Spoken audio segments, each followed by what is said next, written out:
بسم اللہ الرحمن الرحیم۔ السلام علیکم دوستو، دین اسلام مکمل اور جامع دین ہے۔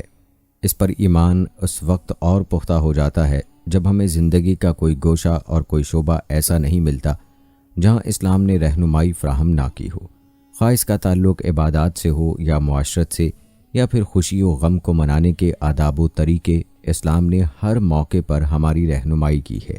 اللہ تعالیٰ نے ہمیں اپنی خوشیوں کے اظہار کے لیے 2 تہوار بھی دیے تاکہ ہم اس سے محظوظ ہوں اور ہماری زندگی مسرتوں سے بھری رہے اور ہم کسی بھی محرومی کا شکار نہ ہوں۔ دور جاہلیت میں بہت سے چھوٹے بڑے تہوار رائج تھے جس کے متبادل کے طور پر اللہ تعالیٰ نے عید الفطر اور عید قربان عطا کیں۔ رسول کریم صلی اللہ علیہ وآلہ وسلم نے فرمایا، تم سال میں جو عیدیں منایا کرتے تھے اب اللہ نے تم کو ان سے بہتر 2 دن عطا فرمائے ہیں، یعنی عید الفطر اور عید الاضحیٰ۔ آج کی اس ویڈیو میں ہم آپ کو بتائیں گے کہ آپ صلی اللہ علیہ وآلہ وسلم عید کا دن کیسے گزارتے تھے۔ آپ صلی اللہ علیہ وآلہ وسلم کے عید کے دن کے کچھ واقعات بھی آپ کو بتائیں گے۔ اس کے علاوہ آپ کو بتائیں گے کہ اسلام میں عید کی ابتدا کب ہوئی۔ ویڈیو بہت ہی معلوماتی اور ایمان افروز ہونے والی ہے۔ ویڈیو کو سکپ کیے بغیر آخر تک ہمارے ساتھ رہیے گا۔ دوستو، عید الفطر شوال کی پہلی تاریخ کو منائی جاتی ہے جو رمضان میں کی گئی عبادتوں ریاضتوں کا انعام ہے۔ عید کے معنی خوشی اور فطر کے معنی کھولنے کے ہیں۔ اس دن سے رمضان کے روزوں کا سلسلہ ختم ہوتا ہے۔ اس مناسبت سے اسے عید الفطر کا نام دیا گیا ہے، جبکہ عید الاضحیٰ حضرت ابراہیم علیہ السلام کی سنت کی پیروی کے لیے منائی جاتی ہے۔ دوستو، نبی کریم صلی اللہ علیہ وآلہ وسلم نے عید کے تہوار کو خود بھی بھرپور طریقے سے منایا اور صحابہ کرام کو بھی تلقین کی۔ اللہ تعالیٰ نے خوشی کے موقع پر ہر جائز اظہار کو پسند فرمایا ہے، لیکن دین اسلام ہرگز یہ پسند نہیں کرتا کہ کسی بھی خوشی کو حدود اللہ سے تجاوز کرتے ہوئے منایا جائے۔ اسی لیے چاند رات اور عید کے دن کی عبادت کی اہمیت 2 چند بتائی گئی ہے۔ چاند رات کو لیلۃ الجائزہ کہا گیا ہے۔ یہ رات انعام کی رات ہے۔ حدیث کا مفہوم ہے کہ جس نے دونوں عیدوں کی چاند رات کو عبادت سے زندہ کیا، اللہ رب العزت اسی کے دل کو اس دن زندہ رکھیں گے جب سب کے دل مردہ ہوں گے۔ اسی طرح عید کے دن کے لیے حدیث میں آتا ہے، جب مسلمان عیدگاہ کی طرف جانے لگتے ہیں تو خدائے عز و جل اپنے فرشتوں سے مخاطب ہو کر پوچھتا ہے، میرے فرشتوں، اس مزدور کا صلہ کیا ہے جس نے اپنے رب کا کام پورا کیا؟ فرشتے کہتے ہیں، اے ہمارے معبود، اے ہمارے آقا، اس مزدور کا صلہ یہ ہے کہ اسے بھر بھر کر مزدوری دی جائے۔ اس پر اللہ تعالیٰ فرماتے ہیں، اے فرشتوں، تم سب گواہ ہو جاؤ کہ میں نے اپنے بندوں کو جو رمضان میں روزے بھی رکھتے ہیں اور تراویح بھی پڑھتے ہیں اس کے صلے میں اپنی خوشنودی سے نواز دیا اور ان کی مغفرت فرما دی۔ پھر سبحانہ و تعالیٰ اپنے بندوں سے کہتا ہے، میرے پیارے بندو، مانگو مجھ سے جو کچھ مانگتے ہو، مجھے میری عزت کی قسم، مجھے اپنے جلال کی قسم، آج عید کے اجتماع میں تم اپنی آخرت بنانے کے لیے مجھ سے جو مانگو گے عطا کروں گا، اور اپنی دنیا بنانے کے لیے جو چاہو گے اس میں بھی تمہاری بھلائی کو پیش نظر رکھوں گا۔ جب تم میرا دھیان رکھو گے تو میں تمہاری خطاؤں پر پردہ ڈالتا رہوں گا۔ مجھے میری عزت کی قسم، مجھے میرے جلال کی قسم، مجرموں کے سامنے تمہیں ہرگز ذلیل و رسوا نہ کروں گا۔ جاؤ تم اپنے گھروں میں بخشے بخشائے لوٹ جاؤ، تم مجھے راضی کرنے میں لگے رہو، میں تم سے راضی ہو گیا۔ فرشتے اس بشارت پر جھوم اٹھتے ہیں اور اللہ کی اس بخشش و نوازش پر خوشیاں مناتے ہیں جو وہ اپنے بندوں پر فرماتا ہے۔ عید الفطر کی اصل روح اس کا عملی اظہار اسلام کے اس مجموعی مزاج کے مطابق ہے جس میں بندہ اللہ کی کامل بندگی کرے اور خلق خدا کے ساتھ ہمدردی و حسن سلوک سے پیش آئے۔ اس لیے جہاں ہمارے لیے ضروری ہے کہ ہم اللہ تعالیٰ کے حضور سربسجود ہوں، گڑ گڑائیں، مغفرت طلب کریں، 1 ماہ کی تربیت رمضان المبارک مکمل ہونے پر 11 مہینوں کے لیے کی جانے والی اس ٹریننگ کے اختتام پر رب العالمین کا شکریہ ادا کریں، وہیں ہم پر یہ لازم ہے کہ ہم عید کی ان خوشیوں میں دوسروں کو شریک رکھیں۔ عموماً دیکھا یہ گیا ہے کہ جیسے جیسے عید قربان آتی ہے بازاروں میں رش بڑھتا جاتا ہے، خریداری عروج پر ہوتی ہے۔ عید کی تیاریوں میں ہم اتنا مشغول ہوتے ہیں کہ رب کا کوئی بھی حکم یاد ہی نہیں رہتا۔ اسراف و نمود و نمائش سے بچنے کی اتنی سخت تاکید کی گئی ہے کہ فضول خرچ کو شیطان کے بھائی کی مانند قرار دیا گیا ہے، لیکن ہمیں اس وقت یہ احکام یاد ہی نہیں رہتے جب رمضان کے روزوں کے تحفے کی وصولی کا وقت قریب آ رہا ہوتا ہے۔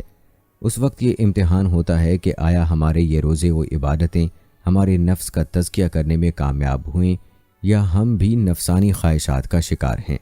اور دکھ کی بات یہ کہ چاند رات اور پھر عید کے دن بھی اللہ ماشاء اللہ ایسے مظاہر دیکھنے اور سننے کو ملتے ہیں کہ دل درد سے بوجھل ہو جائے کہ ہم مسلمان کیا اتنے بد نصیب ہو گئے کہ رمضان کے فیض کو ابھی سمیٹنے بھی نہ پائے کہ گناہوں کے سمندر میں جا گرے۔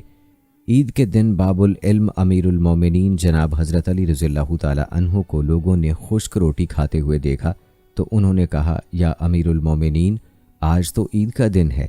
آپ رضی اللہ تعالی عنہ نے ارشاد فرمایا، عید تو اس دن ہے جس دن کوئی گناہ نہ کیا ہو۔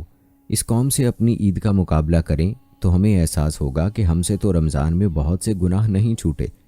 نبی کریم صلی اللہ علیہ وآلہ وسلم کی زندگی کا ہر لمحہ ان کا قول و فعل اس لیے نہیں کہ ہم پڑھیں، سنیں اور بس گزر جائیں، بلکہ اس لیے ہے کہ ہم اسے عملاً اپنی زندگی میں نافذ کریں۔ دین اسلام کی روشنی، اقدار و روایات کو تابندہ و قائم رکھیں، اس سے رہنمائی حاصل کریں۔ عید کے دن کسی کے لیے دل میں کوئی رنجش، کوئی بدگمانی نہ رکھیں، سب سے خوش ہو کر ملیں، مبارکباد دیں، چھوٹوں کو عیدی دیں اور بڑوں سے عیدی لیں۔ اس کے ساتھ ساتھ اپنے عزیز و اقارب، پڑوس اور آس پاس میں موجود ان افراد کا جو عید کی تیاریاں ہماری طرح نہیں کر سکتے، ان کا ضرور خیال رکھیں۔ ایک مشہور واقعہ ہے کہ ایک مرتبہ ہمارے پیارے نبی صلی اللہ علیہ وآلہ وسلم نماز عید کے لیے نکلے تو آپ صلی اللہ علیہ وآلہ وسلم نے دیکھا کہ سب بچے کھیل رہے ہیں، مگر ان میں ایک بچہ ایک طرف بیٹھا رو رہا ہے اور اس کے کپڑے بھی پھٹے پرانے ہیں۔ ہمارے نبی صلی اللہ علیہ وآلہ وسلم نے اس بچے سے فرمایا، بیٹا کیا بات ہے، تو رو رہا ہے اور بچوں کے ساتھ کھیلتا نہیں؟ غالباً بچہ نہیں جانتا ہوگا کہ اس کے مخاطب ہمارے پیارے نبی صلی اللہ علیہ وآلہ وسلم ہیں، یا پریشانی کی وجہ سے نہیں پہچان سکا ہوگا، اس لیے اس نے کہا، صاحب مجھے میرے حال پر چھوڑ دیجئے۔ دراصل میرا باپ فلاں غزوے میں ہمارے پیارے نبی صلی اللہ علیہ وآلہ وسلم کے ساتھ جہاد کرتے ہوئے شہید ہو گیا تھا۔ میری ماں نے دوسرا نکاح کر لیا، وہ میرا مال کھا گئے اور میرے ستیلے باپ نے مجھے گھر سے نکال دیا ہے۔ اب میرے پاس نہ کھانا ہے، نہ پینا ہے، نہ کپڑا، نہ گھر۔ جب میں نے ان بچوں کو کھیلتے اور نئے کپڑے پہنے دیکھا تو میرا غم تازہ ہو گیا، اسی لیے رو پڑا۔ ہمارے پیارے نبی صلی اللہ علیہ وآلہ وسلم نے اس کا ہاتھ پکڑا اور فرمایا، کیا تو اس بات پر راضی نہیں کہ میں تیرا باپ، عائشہ تیری ماں، فاطمہ تیری بہن، علی تیرے چاچا اور حسن و حسین تیرے بھائی ہوں؟ کہنے لگا، یا رسول اللہ صلی اللہ علیہ وآلہ وسلم، اس پر میں کیسے راضی نہیں ہو سکتا۔ ہمارے پیارے نبی صلی اللہ علیہ وآلہ وسلم اسے گھر لے آئے اور اسے خوبصورت کپڑے پہنائے، نہلایا، دھلایا اور کھانا کھلایا۔ وہ خوش و خرم باہر نکلا تو لڑکوں نے پوچھا، ابھی تو رو رہا تھا اور اب بڑا خوش و خرم ہے، بات کیا ہوئی ہے؟ وہ کہنے لگا، میں بھوکا تھا، اللہ نے میرے کھانے کا انتظام کر دیا۔ میں ننگا تھا، اللہ تعالیٰ نے میرے کپڑوں کا انتظام کر دیا۔ اور اب میرے باپ رسول اللہ صلی اللہ علیہ وآلہ وسلم، ماں سیدہ عائشہ رضی اللہ تعالی عنہا، بہن سیدہ فاطمہ رضی اللہ تعالی عنہا، چچا سیدنا علی رضی اللہ تعالی عنہ اور بھائی حسن و حسین رضی اللہ تعالی عنہ بن چکے ہیں۔ یہ سن کر لڑکے کہنے لگے، کاش آج ہمارے باپ بھی نہ ہوتے۔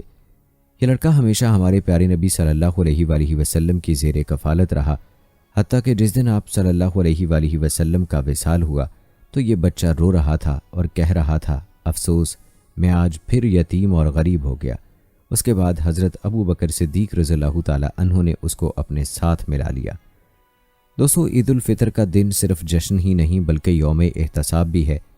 کیا آج ہمارے درمیان ایسے لوگ موجود ہیں جو عید کے دن گلیوں اور سڑکوں پہ پھٹے پرانے کپڑے پہنے محرومی کا شکار بچوں کو نئے کپڑے پہناتے ہوں، کسی نادار و بے کس بچے کے آنسو پونچھتے ہوں، اپنی عید کی تیاریوں میں ان غریب و ناداروں کو بھی یاد رکھتے ہوں جو سارا سال نئے کپڑے پہننے کے لیے ترس جاتے ہوں؟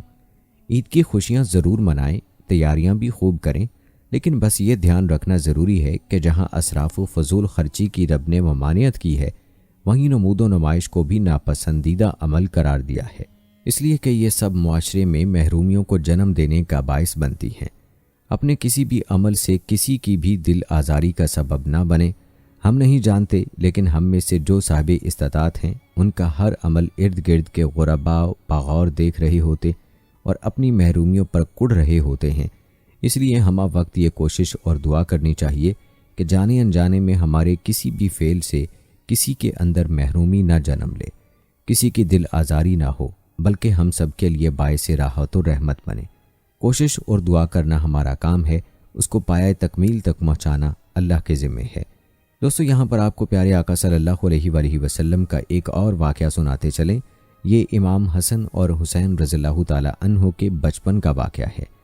عید آنے والی تھی اور بچوں نے ماں سے فرمائش کی کہ مادر گرامی، اطفال مدینہ عید کے دن زرق برق کپڑے پہن کر نکلیں گے اور ہمارے پاس نیا لباس نہیں ہے، ہم کس طرح عید منائیں گے؟ ماں نے کہا، بچوں گھبراؤ نہیں، تمہارے کپڑے درزی لائے گا۔ عید کی رات آئی، بچوں نے ماں سے پھر کپڑوں کا تقاضا کیا۔ ماں نے وہی جواب دے کر شہزادوں کو خاموش کرا دیا۔ ابھی صبح نہیں ہونے پائی تھی کہ ایک شخص نے دق الباب کیا، دروازہ کھٹکھٹایا۔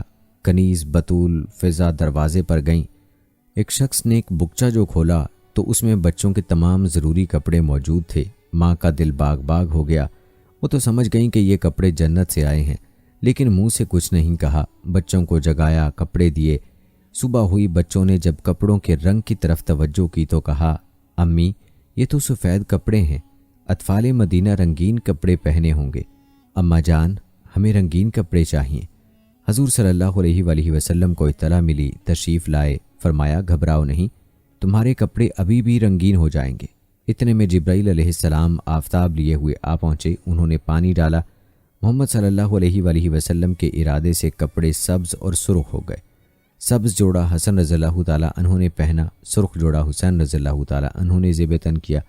ماں نے گلے لگا لیا، باپ نے بوسے دیے، نانا نے اپنے پشت پر سوار کر کے مدینہ کی گلیوں میں گھمانے لگے، مہار کے بدلے زلفیں ہاتھ میں دے دیں۔ حضرت عمر ابن خطاب رضی اللہ تعالیٰ عنہ نے جب امام حسن و حسین رضی اللہ تعالیٰ عنہ کو نبی کریم صلی اللہ علیہ وآلہ وسلم کی پشت پر سوار دیکھا تو حسرت بھرے لہجے میں کہنے لگے، آپ کے نیچے کتنی اچھی سواری ہے، جس پر رسول کریم صلی اللہ علیہ وآلہ وسلم نے جواب دیا، ذرا یہ بھی تو دیکھو سوار کتنے اچھے ہیں۔ دوستو یاد رکھیے، عید ان کی نہیں جنہوں نے بہت سی خوشیوں کا استعمال کیا، نئے کپڑے پہنے، خوب زیب و زینت سے نکلے، اچھے پکوان پکائے، خوب کھانے کھائے، دبیز قالین سے گھروں کو آراستہ کیا، بلکہ عید ان کی ہے جو گناہوں سے بچ گئے، جنہوں نے اپنے عمل میں اخلاص پیدا کیا اور سچے دل سے توبہ کی، نیک بنے رہنے کا عزم کیا، تقوی و پرہیزگاری کی راہ اختیار کی اور دوزخ کے پل سے آسانی سے گزر گئے۔ اس کسوٹی کے ساتھ اپنے عمل کا جائزہ لیں اور خوشیوں بھری عید منائیں۔ دوستو یہاں آپ کو بتاتے چلیں کہ اسلام میں عید کی ابتدا کب ہوئی۔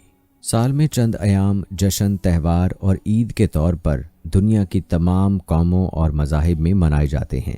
یہ الگ بات ہے کہ ہر قوم، مذہب و ملت کے لوگ اپنے ایام عید کو اپنے اپنے عقائد، تصورات، روایات اور ثقافتی اقدار کے مطابق مناتے ہیں، لیکن اس سے یہ حقیقت ضرور واضح ہوتی ہے کہ تصور عید انسانی فطرت کا تقاضا اور انسانیت کی ایک قدر مشترک ہے۔ مسلمان چونکہ اپنی فطرت، عقائد و نظریات اور ملی اقدار کے لحاظ سے دنیا کی تمام تر اقوام سے منفرد ممتاز ہے، اس لیے اس کا عید منانے کا انداز بھی سب سے نرالا، بقول علامہ اقبال، اپنی ملت پر قیاس اقوام مغرب سے نہ کر، خاص ہے ترکیب میں قوم رسول ہاشمی۔ اسلام میں روح کی لطافت، قلب کے تزکیے، بدن و لباس کی طہارت اور مجموعی شخصیت کی نفاست کے ساتھ انتہائی عجز و انکسار اور خشوع و خضوع کے ساتھ تمام مسلمانوں کے اسلامی اتحاد و اخوت کے جذبے سے سرشار ہو کر اللہ رب العزت کی بارگاہ میں سجدہ بندگی اور نذرانہ شکر بجا لانے کا نام عید ہے۔ قرآن مجید میں سورہ مائدہ میں حضرت عیسیٰ علیہ السلام کی ایک دعا کے حوالے سے عید کا ذکر موجود ہے۔ ارشاد باری تعالیٰ ہے، عیسیٰ ابن مریم علیہ السلام نے عرض کیا کہ اے اللہ، ہمارے پروردگار، ہم پر آسمان سے کھانے کا ایک خوان اتار دے، اور اس طرح ان کے اترنے کا دن ہمارے لیے اور ہمارے اگلوں پچھلوں کے لیے بطور عید یادگار قرار پائے اور تیری طرف سے ایک نشانی ہو، اور ہمیں رزق عطا فرما، اور تو بہترین رزق عطا فرمانے والا ہے۔ اس سے اگلی آیت میں ارشاد خداوندی ہے، اللہ نے فرمایا، یہ خون تم پر اتار دیتا ہوں، مگر اس کے بعد تم میں سے جو کفر کرے تو میں اسے ایسا عذاب دوں گا جو سارے جہانوں میں اور کسی کو نہ دیا ہو۔ رہا یہ سوال کہ دعائے عیسیٰ علیہ السلام کے نتیجے میں ان کی قوم پر یہ خوان اترا یا نہیں، قرآن نے اس سلسلے میں سکوت اختیار فرمایا ہے۔ البتہ تفاسیر میں دونوں طرح کی روایات موجود ہیں۔ کسی قوم کے مسرت کا دن کا قرآن نے عید کے عنوان سے ذکر کیا ہے، اور جو دن کسی قوم کے لیے اللہ کی کسی خصوصی نعمت کے نزول کا دن ہو، وہ اس دن کو اپنا یوم عید کہہ سکتی ہے۔ خالص اسلامی فکر اور دینی مزاج کے مطابق اسلامی تمدن، معاشرت اور اجتماعی زندگی کا ہجرت کے بعد مدینہ منورہ میں ہوا۔ چنانچہ رسول اللہ صلی اللہ علیہ وآلہ وسلم کی مدنی زندگی کے ابتدائی دور میں عیدین کا مبارک سلسلہ شروع ہو گیا تھا۔ حضرت انس رضی اللہ تعالی عنہ سے روایت ہے کہ اہل مدینہ 2 دن بطور تہوار منایا کرتے تھے، جن میں وہ کھیل تماشے کیا کرتے تھے۔ رسول اللہ صلی اللہ علیہ وآلہ وسلم نے ان سے پوچھا، یہ 2 دن جو تم مناتے ہو ان کی حقیقت اور کیا ہے؟ یعنی ان تہواروں کی اصلیت اور تاریخی پس منظر کیا ہے؟ انہوں نے عرض کیا کہ ہم عہد جاہلیت میں یعنی اسلام سے پہلے یہ تہوار اسی طرح منایا کرتے تھے۔ رسول اللہ صلی اللہ علیہ وآلہ وسلم نے فرمایا، اللہ تعالیٰ نے تمہارے ان دونوں تہواروں کے بدلے تمہارے لیے ان سے بہتر 2 دن مقرر فرما دیے ہیں، یوم عید الاضحیٰ اور یوم عید الفطر۔ چونکہ اسلام دین فطرت ہے، اس لیے اس نے جہاں اپنے ماننے والوں کو لادینی نظریات سے محفوظ رکھا، وہاں ان کے صحیح جبلی اور فطری تقاضوں کی آبیاری بھی کی۔ عید منانا انسانی فطرت کا تقاضا تھا، لہٰذا مسلمانوں کو ایک عید کی بجائے 2 عیدوں یعنی عید الفطر اور عید الاضحیٰ کی نعمت عطا فرمائی۔ پہلے انبیاء کی امتیں بھی کسی نہ کسی شکل میں عید منایا کرتی تھیں۔ آدم علیہ السلام کی امت میں اس دن عید مناتی تھیں جس دن حضرت آدم علیہ السلام کی توبہ قبول ہوئی۔ حضرت ابراہیم علیہ السلام کی امت اس دن عید مناتی تھی جس دن حضرت ابراہیم علیہ السلام کو نمرود کی آگ سے نجات ملی۔ حضرت یونس علیہ السلام کی قوم اس دن عید مناتی تھی جس دن حضرت یونس علیہ السلام نے مچھلی کے پیٹ سے نجات پائی۔ حضرت عیسیٰ علیہ السلام کی قوم اس روز عید مناتی تھی جس دن آسمان سے مائدہ نازل ہوا۔ اہل عرب سال میں مختلف تہوار مناتے تھے جن میں شراب نوشی، جوا، شعر و شاعری، رقص و سرور کی محفلیں سجائی جاتی تھیں۔ یہ اسلام کا فیضان ہے کہ اس نے مسلمانوں کے خوشیاں منانے کے ایک پاکیزہ سانچے میں ڈھال دیا۔ جس طرح ہر قوم و ملت کی عید اور تہوار اپنا ایک مخصوص مزاج اور پس منظر رکھتے ہیں، بالکل اسی طرح اسلامی عیدین کا بھی ایک حسین و دلکش اور ایمان افروز پس منظر ہے۔ رمضان المبارک ایک انتہائی بابرکت مہینہ ہے۔ یہ ماہ مقدس اللہ تعالیٰ کی خصوصی رحمتوں، مغفرتوں اور عنایات و برکات کا خزینہ ہے۔ اسے ماہ نزول قرآن ہونے کا شرف بھی حاصل ہے۔ فتح مکہ اور اسلامی تاریخ میں حق و باطل کا پہلا فیصلہ کن معرکہ یعنی غزوہ بدر اسی مبارک مہینے میں وقوع پذیر ہوئے۔ روزے کی عظیم المرتبت عبادت کی فرضیت کا شرف بھی اسی مہینے کو عطا کیا گیا۔ تراویح کی صورت میں ایک مسنون نماز بھی اسی مہینے کی روحانی بہاروں میں ایک اور اضافہ ہے، اور پھر سب سے بڑھ کر 1000 مہینوں کی عبادت پر فوقیت رکھنے والی ایک رات جسے قرآن نے لیلۃ القدر کہا، اسی رمضان میں یہ نعمت بھی پوشیدہ ہے۔ یہی وہ مبارک مہینہ ہے جس میں بندہ مومن ایک عشرے کے لیے سب سے کٹ کر اپنے رب سے لو لگانے کے لیے اعتکاف میں بیٹھ جاتا ہے۔ جب بندہ مومن اتنی بے پایہ نعمتوں میں ڈوب کر اور اپنے رب کی رحمتوں سے سرشار ہو کر اپنی نفسانی خواہشات، سفلی جذبات، جسمانی لذات، محدود ذاتی مفادات اور گروہی تعصبات کو اپنے رب کی بندگی پر قربان کر کے سرفراز و سربلند ہوتا ہے تو وہ رشک ملائک بن جاتا ہے۔ اللہ کی رحمت جوش میں آتی ہے۔ عذرائے کرم عنایت باری تعالیٰ کا یہ تقاضا بن جاتا ہے کہ وہ پورا مہینہ اپنی بندگی میں سرشار، سراپائے تسلیم و اطاعت اور پیکر صبر و رضا بندے کے لیے انعام و اکرام کا ایک دن مقرر فرما دے۔ چنانچہ یہ ماہ مقدس ختم ہوتے ہی یکم شوال کو وہ دن عید الفطر کی صورت میں طلوع ہو جاتا ہے۔ رمضان کی آخری رات فرمان رسول صلی اللہ علیہ وآلہ وسلم کے مطابق یوم الجزا قرار پائی ہے، اور اللہ کے اس انعام و اکرام سے فیضیاب ہونے کے بعد اللہ کا عاجز بندہ سراپا سپاس بن کر شوال کی پہلی صبح کو یوم تشکر کے طور پر مناتا ہے۔ بس یہی حقیقت عید اور روح عید ہے۔ اسی طرح سے عید الاضحیٰ کا بھی جو 10 ذی الحجہ کو منائی جاتی ہے۔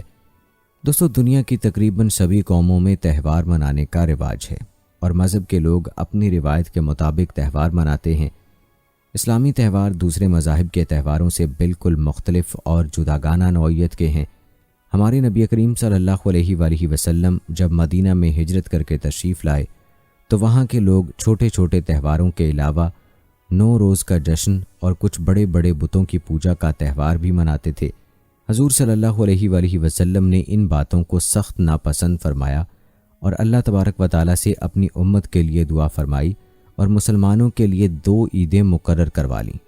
جب پہلی بار مسلمانوں پر روزے فرض ہوئے تو تاریخ اسلام کے اس پہلے رمضان المبارک میں حضور صلی اللہ علیہ وآلہ وسلم نے مدینہ کے انصار کو مخاطب کر کے فرمایا کہ ہر قوم کے لیے عید ہوتی ہے، تم بھی عیدیں مناتے تھے، اللہ تعالیٰ نے تمہاری عیدوں کو ان 2 عیدوں سے بدل دیا ہے، اب تم ہر سال شان سے عید الفطر اور عید الاضحیٰ منایا کرو۔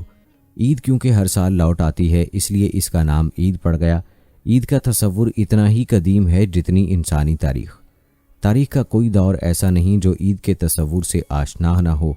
قدیم تاریخی کتب کے مطالعے سے معلوم ہوتا ہے کہ تمدن دنیا کے آغاز کے ساتھ ہی عید کا بھی آغاز ہو گیا تھا۔ ایک روایت ہے کہ جس روز حضرت آدم علیہ السلام کی توبہ قبول ہوئی اس روز دنیا میں پہلی بار عید منائی گئی تھی۔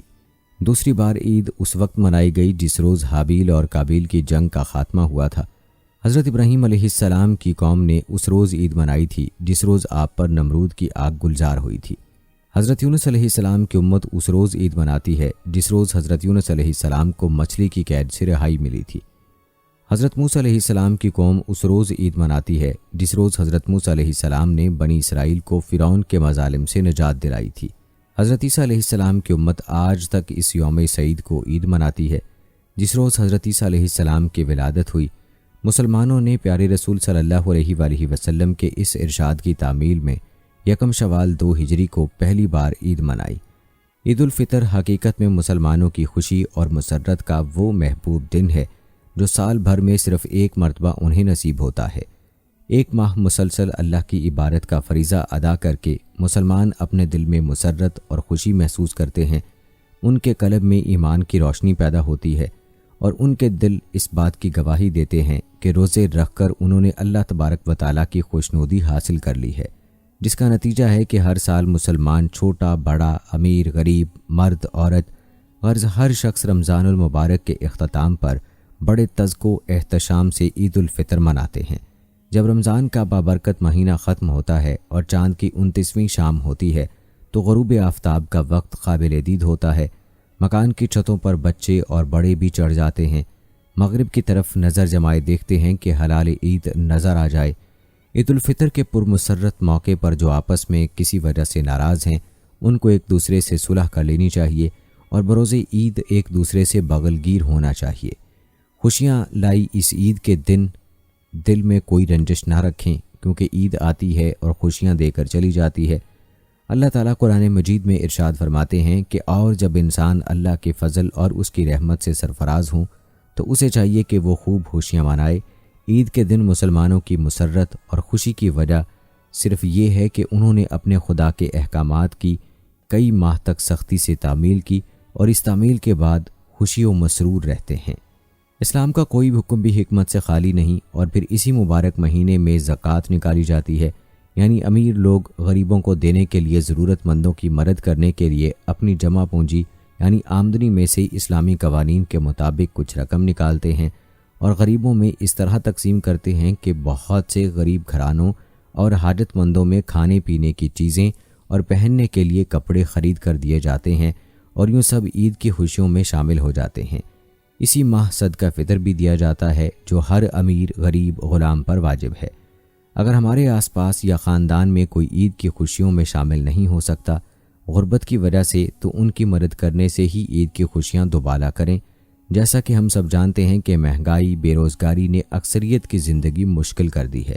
ہم کو چاہیے خاص طور پر ان مسلمانوں کو بھی اپنی خوشیوں میں شامل کریں جن کو ایک وقت کی روٹی بھی نصیب نہیں ہوتی، تاکہ وہ بھی مسرتوں اور خوشیوں کا تھوڑا سا حصہ حاصل کر سکیں، اور ویسے بھی غریب مسلمان کی خوشی کے موقع پر بے لوث مدد اور خدمت کرنے سے جو روحانی خوشی حاصل ہوتی ہے وہ لازوال ہوتی ہے، اور مدد کرنے پر اللہ اور رسول صلی اللہ علیہ وآلہ وسلم بھی خوش ہوتے ہیں۔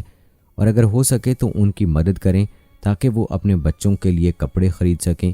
یہ ہمارا ان پر کوئی احسان نہیں ہے بلکہ اللہ کی طرف سے ہم پر فرض ہے۔ اللہ نے ہم کو دیا ہے تو ہماری ذمہ داری بھی بنتی ہے۔ عید الفطر کا دن ہر مسلمان کے لیے خوشی اور مسرت کا دن ہوتا ہے، لیکن بازار کی چہل پہل، گہما گہمی، بچوں کا کھیل کود، کھانے پینے کی محفلوں، عید کا سارا دن VCR اور ٹی وی دیکھ کر، اونچی آواز میں گانے سن کر اور دیگر غیر شرعی تفریحات میں مشغول ہو کر عید کی حقیقی خوشی ہرگز حاصل نہیں کی جا سکتی۔ نماز عید واجب ہے جو رمضان المبارک کی عبادات کی توفیق کے شکرانے کے طور پر ادا کی جاتی ہے۔ ابن حبان میں ہے کہ ہجرت کے دوسرے سال یعنی 2 ہجری میں نبی کریم صلی اللہ علیہ وآلہ وسلم جنگ بدر کی شاندار فتح کے بعد واپس تشریف لائے تو اس کے 8 دن بعد عید الفطر آئی، کیونکہ رمضان کے روزے اسی سال فرض ہوئے تھے۔ یہ مسلمانوں کے لیے خاص دن تھا اور یہ مسلمانوں کی پہلی عید تھی۔ اس سے پہلے مسلمانوں کے پاس اجتماعی خوشی منانے کا کوئی دن نہیں تھا۔ حضرت ابن عباس رضی اللہ تعالی عنہ روایت فرماتے ہیں، حضور نبی کریم صلی اللہ علیہ وآلہ وسلم عیدگاہ کی طرف تشریف لے جاتے اور 2 رکعت نماز ادا فرماتے۔ اس کے بعد آپ صلی اللہ علیہ وآلہ وسلم خطبہ ارشاد فرماتے۔ اس کے بعد آپ صلی اللہ علیہ وآلہ وسلم عورتوں کی صفوں میں تشریف لے جاتے اور انہیں واعظ و نصیحت فرماتے اور صدقے کی ترغیب دلاتے۔ حضرت ابن عباس رضی اللہ تعالی عنہ فرماتے ہیں، میں نے عورتوں کو دیکھا کہ وہ اپنے کانوں اور گلے کے زیورات اتار کر حضرت بلال رضی اللہ تعالی عنہ کو دے دیتی، جو ایک چادر میں صدقات کو جمع کرتے۔ حضرت علی رضی اللہ تعالی عنہ فرماتے ہیں، نماز عید کے لیے آپ صلی اللہ علیہ وآلہ وسلم پیدل تشریف لے جاتے۔ حضرت جابر رضی اللہ تعالی عنہ فرماتے ہیں کہ آپ صلی اللہ علیہ وآلہ وسلم عید کے دن عیدگاہ جانے کے لیے راستے میں اختلاف فرماتے، یعنی جس راستے سے جاتے تھے اس راستے سے واپس نہیں آتے تھے بلکہ راستہ بدل لیتے۔ حضرت ابن عباس رضی اللہ تعالی عنہ فرماتے ہیں، جب حضور نبی کریم صلی اللہ علیہ وآلہ وسلم نماز عید کے لیے حجرہ مبارک سے باہر تشریف لاتے تو حضرت بلال رضی اللہ تعالی عنہ آپ صلی اللہ علیہ وآلہ وسلم کے آگے آگے ہوتے۔ ان کے ہاتھ میں ایک حربہ ہوتا جو نجاشی نے آپ صلی اللہ علیہ وآلہ وسلم کو تحفے میں دیا تھا۔ راستے میں تمام مسلمان آپ صلی اللہ علیہ وآلہ وسلم کے ساتھ شریک ہو جاتے۔ اس طرح جلوس کی شکل میں ہم عیدگاہ پہنچتے۔ حضرت بلال رضی اللہ تعالی عنہ جب نیزہ لے کر عیدگاہ میں داخل ہوتے تو اس مقام پر اسے گاڑتے جہاں آپ صلی اللہ علیہ وآلہ وسلم نے امامت فرمانی ہوتی تھی۔ اللہ تعالیٰ نے عید کی حقیقی خوشی عطا فرمانے سے پہلے رمضان کے روزے فرض کیے، 1 ماہ تک دن بھر کھانے پینے سے روکا، نفس کی مخصوص خواہشات پورا کرنے سے منع کر دیا اور مقصد یہ بتایا لعلکم تتقون، تاکہ تم پرہیزگار ہو جاؤ۔ جب اللہ تعالیٰ کے حکم کو اس کے حقوق و آداب کے ساتھ پورا کر دیا تو روزہ دار کے دل میں نور تقوی پیدا ہو گیا۔ اسی عظیم نعمت کا شکر ادا کرنے کے لیے مسلمان عظیم اجتماع کے ساتھ 2 رکعت نماز عید پڑھ کر شکر خداوندی ادا کرتا ہے۔ غرباء کو صدقہ فطر ادا کر کے اپنے روزے کی کوتاہیوں کو مٹانے کے ساتھ ساتھ ان محتاج افراد کو بھی عید کی خوشیوں میں شریک کرتا ہے۔ اس حقیقی خوشی کا لطف وہی خوشی نصیب روزہ دار جانتے ہیں جنہیں اللہ تعالیٰ نے رمضان کے مکمل روزے رکھنے کی توفیق عطا فرمائی ہے۔ اس عید کا نام رسول اللہ صلی اللہ علیہ وآلہ وسلم نے عید الفطر رکھا، یعنی روزہ کھولنے کی عید۔ اب جس شخص نے روزہ رکھا ہی نہیں اسے روزہ کھولنے کی خوشی کیا ہوگی؟ اور دوسری طرف اگر روزہ رکھنے والوں نے عید کو اپنے نفس کی ناجائز خواہشات کو پورا کر کے منایا تو یہ اس بات کی علامت ہے کہ رمضان المبارک کے روزے رکھ کر نفس کی تربیت میں کمی رہ گئی، یا عید کی خوشی منانے والے کا دل اس نور تقوی سے بالکل خالی ہو گیا اور وہ شخص عید کی خوشیاں محض رسمی طور پر منانے میں مشغول ہیں۔ لہٰذا جب ہمیں اسلام نے عید الفطر کی خوشیاں عطا فرمائیں تو ان خوشیوں کو اسی طرح منانا چاہیے جیسے کہ رسول اللہ صلی اللہ علیہ وآلہ وسلم نے خوشی کے یہ لمحات گزارے۔ احادیث کی روشنی میں عید الفطر کے ان اعمال کو ترتیب وار ذکر کیا جاتا ہے تاکہ ہر مسلمان ان کو سنت نبوی صلی اللہ علیہ وآلہ وسلم سمجھ کر ادا کرے، اس لیے کہ ان میں سے اکثر کام عام مسلمان کرتا ہے لیکن ذہن میں قطعاً یہ نہیں ہوتا کہ یہ آپ صلی اللہ علیہ وآلہ وسلم کی سنت ہے۔ نمبر 1، عید کے دن صبح جلدی بیدار ہونا۔ نمبر 2، مسواک کرنا۔ نمبر 3، غسل کرنا۔ حضرت خالد بن سعد رضی اللہ تعالی عنہ سے روایت ہے کہ آپ صلی اللہ علیہ وآلہ وسلم کی عادت شریفہ تھی کہ عید الفطر، یوم النحر اور یوم العرفہ کو غسل فرمایا کرتے تھے۔ نمبر 4، عمدہ کپڑے پہننا جو پاس موجود ہوں۔ رسول اللہ صلی اللہ علیہ وآلہ وسلم عید کے دن خوبصورت اور عمدہ لباس زیب تن فرماتے۔ آپ صلی اللہ علیہ وآلہ وسلم کبھی سبز اور سرخ دھاری دار چادر اوڑھتے۔ یہ چادر یمن کی ہوتی جسے برد یمانی کہا جاتا ہے۔ نمبر 5، عید کے دن زیب و زینت اور شریعت کے موافق آرائش کرنا مستحب ہے۔ لوگ کپڑوں کا بہت اہتمام کرتے ہیں، حتیٰ کہ بعض قرض لے کر نئے کپڑے بنواتے ہیں، بعض مستعار یعنی ادھار مانگ کر پہنتے ہیں۔ اس کی بھی کوئی اصل نہیں، بلکہ سنت یہ ہے کہ ہر شخص کے پاس موجود کپڑے ان میں سے جو اچھے ہوں وہ پہنے۔ نمبر 7، عیدگاہ جانے سے پہلے کوئی میٹھی چیز کھانا۔ رسول اللہ صلی اللہ علیہ وآلہ وسلم کی عادت کریمہ تھی کہ عید الفطر کے دن عیدگاہ جانے سے پہلے چند کھجوریں تناول فرماتے تھے۔ ان کی تعداد طاق ہوتی تھی، یعنی 3، 5 یا 7۔ لیکن آپ صلی اللہ علیہ وآلہ وسلم عید الاضحیٰ کے دن نماز سے واپس آنے سے پہلے کچھ نہ کھاتے، عید کی نماز پڑھ کر قربانی کر لیتے، پھر قربانی کے گوشت میں سے کچھ تناول فرماتے۔ بعض لوگ سوئیاں پکانا ضروری خیال کرتے ہیں، یہ بھی غلط ہے، بلکہ جو چاہے پکائے اور چاہے نہ پکائے۔ شروع میں اس سوئیاں پکانے کی تخصیص کی کوئی اصل نہیں ہے۔ نمبر 8، عیدگاہ جانے سے قبل صدقہ فطر دے دینا۔ صدقہ فطر ہر مسلمان عاقل مرد و عورت پر واجب ہے، جبکہ وہ زکوٰۃ کے نصاب کا مالک ہو، چاہے اس مال پر سال نہ گزرا ہو۔ اپنی طرف سے اپنے نابالغ بچوں کی طرف جو زیر کفالت ہوں نصف سا یعنی 1.25 کلو گندم یا اس کی قیمت ادا کرنا۔ نمبر 9، عیدگاہ جلدی جانا۔ نمبر 10، عیدگاہ میں نماز عید ادا کرنا۔ رسول اللہ صلی اللہ علیہ وآلہ وسلم کی عادت مبارکہ تھی کہ نماز عیدگاہ میدان میں ادا فرماتے۔ دوستو، یہاں سے معلوم ہوتا ہے کہ نماز عید کے لیے میدان میں نکلنا مسجد میں نماز ادا کرنے سے افضل ہے، اس لیے کہ رسول اللہ صلی اللہ علیہ وآلہ وسلم باوجود اس فضل و شرف کے جو آپ کی مسجد شریف کو حاصل ہے، نماز کے لیے عیدگاہ میں باہر تشریف لے جاتے تھے۔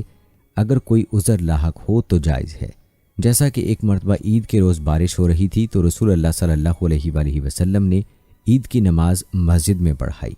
نمبر 11، رسول اکرم صلی اللہ علیہ وآلہ وسلم جس راستے سے عیدگاہ تشریف لے جاتے اس سے واپس تشریف نہ لاتے، بلکہ دوسرے راستے سے تشریف لاتے۔ نمبر 12، رسول اکرم صلی اللہ علیہ وآلہ وسلم عیدگاہ تک پیدل تشریف لے جاتے۔ اس پر عمل کرنا سنت ہے، بعض علماء نے مستحب کہا ہے۔ نمبر 13، رسول اکرم صلی اللہ علیہ وآلہ وسلم نماز عید الفطر میں تاخیر فرماتے اور نماز عید الاضحیٰ کو جلد ادا فرماتے۔ نمبر 14، عید الفطر میں راستے میں چلتے وقت آہستہ تکبیر کہنا مسنون ہے۔ عید الاضحیٰ میں باآواز بلند کہنا چاہیے۔ تکبیر کے کلمات ہیں اللہ اکبر، اللہ اکبر، لا الہ الا اللہ واللہ اکبر، اللہ اکبر وللہ الحمد۔ یہ بات عام ہے کہ نماز عید کے بعد آپس میں مصافحہ اور معانقہ کرتے ہیں اور اس کو ضروری خیال کرتے ہیں، یہ بالکل بدعت ہے۔ ہاں، جو لوگ باہر سے آتے ہیں اگر ان سے باوجہ ملاقات اور دونوں کی طرح اس روز بھی معانقہ یا مصافحہ کیا جائے کوئی حرج نہیں۔ عید کے روز ایک دوسرے کو کلمات تہنیت، مبارکباد کے کلمات دینا یا اس کے ہم مضمون لفظ سے جیسا کہ عید مبارک کہنا وغیرہ جائز اور فی الجملہ مستحب ہے، بشرطیے کہ بطور رسم کی پابندی کے ساتھ نہ ہو۔ دوستو، یہ تھی ہماری آج کی ویڈیو جس میں ہم نے آپ کو ہمارے پیارے آقا صلی اللہ علیہ وآلہ وسلم کی عید کے متعلق بتایا۔ اللہ رب العزت سے دعا ہے کہ وہ ہم سب کو عید الفطر رسول اکرم صلی اللہ علیہ وآلہ وسلم کی سنت کے مطابق گزارنے کی توفیق عطا فرمائے۔ آمین ثم آمین۔ ہم امید کرتے ہیں کہ آپ کو ہماری آج کی یہ ویڈیو ضرور پسند آئی ہوگی۔